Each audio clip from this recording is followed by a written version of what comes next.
ঘুম থেকে উঠে যে দৃশ্য দেখেছি আজকে, বর আর আমি তো পুরোই অবাক। না, বৃষ্টি পড়ার কথা বলছি না, এই যে বাইকটার উপরে মাজা বাসনগুলো যে রয়েছে সেটার কথাই বলছি। এগুলো বাসন কিন্তু আমি বা বর কেউই মাজেনি। এই বাসনগুলো কালকে রাতে মাজতে ইচ্ছা করছিল না বলে ওর পারে ভিজিয়ে রেখে দিয়েছিলাম। তবে ঘুম থেকে উঠে দেখি সমস্ত বাসন মাজা হয়ে গেছে, আর ঠিক বাইকের উপরে এভাবে রেখে দিয়েছে। তবে জানি এটা কার কাজ। এই কাজটা কিন্তু আমার শাশুড়ি মাই করেছে, আর এই সবুজ গামলায় রাখা বাসনগুলো আমার শাশুড়ি মাই মেজেছে। আর সেটা দেখেছি দোকান থেকে এসে। দুপুরে খাওয়া দাওয়ার পরে বা দোকানের মালপত্র বানানোর পরে কোনো বাসনই কিন্তু আমি আর মাজি না, কারণ বরের হাতে সেরকম সময়ও থাকে। আর আমি কিন্তু আগের তুলনায় এখন বাসন একেবারে কমই মাজি, তো সে কারণে বাসনগুলো সব জমা করি। আর বেশিরভাগ সময়ই কিন্তু রাতের বেলাতে দুজনে মিলে বাসন মাজতে বসি। তবে কোনো কোনো দিন ইচ্ছে করে না, তখন রেখে দিই আর সকালবেলা মেজে ফেলি। তবে হঠাৎ করে শাশুড়ি মা বাসন মেজে দিচ্ছে সেটা কিন্তু বর বা আমি কেউই বুঝতে পারছি না। তবে যাই হোক না কেন, বাসনগুলো যেভাবে মেজে রাখবে সেটা আন্দাজ থাকলে আমি ঘরের মধ্যে বাসনগুলো রেখে দিতাম, কারণ উনার এখন বয়স হয়েছে, উনাকে আমার কোথায় আরাম দেওয়া উচিত। ঠিক সেইখানে দাঁড়িয়ে উনি আমার কাজ করে দিক, এটা আমি কখনোই চাই না। আর এরপরের থেকে ইচ্ছে না করলে বাইরে আর কখনোই বাসন রাখবো না, রান্নাঘরের এক কোনাতেই রেখে দেবো।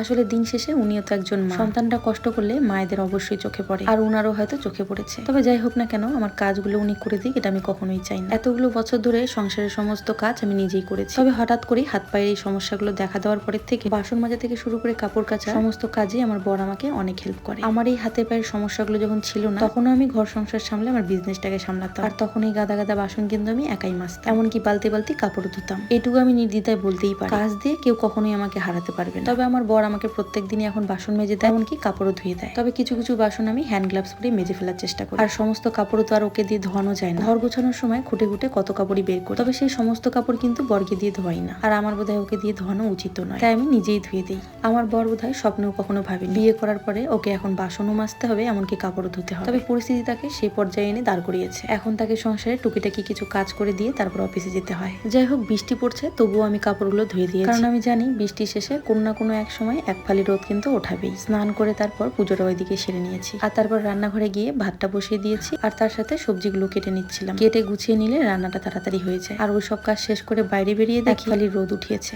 আর সেই রোদ দেখেই কাপড়গুলোকে একটু উল্টে পাল্টে দিলাম, যাতে কাপড়গুলো তাড়াতাড়ি শুকিয়ে যায়। চারপাশে রোদ ঝলমলে একটা অপূর্ব দৃশ্য, আর সেই দৃশ্যের দিকে তাকিয়ে আমি অনেকক্ষণ দাঁড়িয়েছিলাম। আর রান্নাঘরে এসে দেখি আমার ভাতটাও হয়ে গেছে। সমস্ত সবজিগুলোকে ধুয়ে নিয়েছি, আর তারপর ভাতটাকে নামিয়ে কড়াইটাও কিন্তু চাপিয়ে দিয়েছি। আজ দুপুরে রান্না করেছিলাম মিষ্টি কুমড়োর ডোকা, আর তার সাথে দিয়েছিলাম আলু আর বেগুন। তো সবার ফার্স্টে সেটাই রান্না করছি। হালকা করে একটু হলুদ দিয়ে দিয়েছিলাম, আর তার সাথে স্বাদ মতো লবণ, আর সেটা নেড়ে চেড়ে পাশের গ্যাসে আবার একটা কড়াই বসিয়ে দিয়েছিলাম, আর তাতে আলু আর পটলটাকে ভেজে নিয়েছিলাম। আলু পটলের একটা মাখা মাখা তরকারি করেছিলাম, তার সাথে আলু বেগুন দিয়ে কুমড়োর ডোকা। আজকে দুপুরের মেনুতে এটাই ছিল আমাদের, একেবারেই সাদামাটা একটা রান্না বান্না।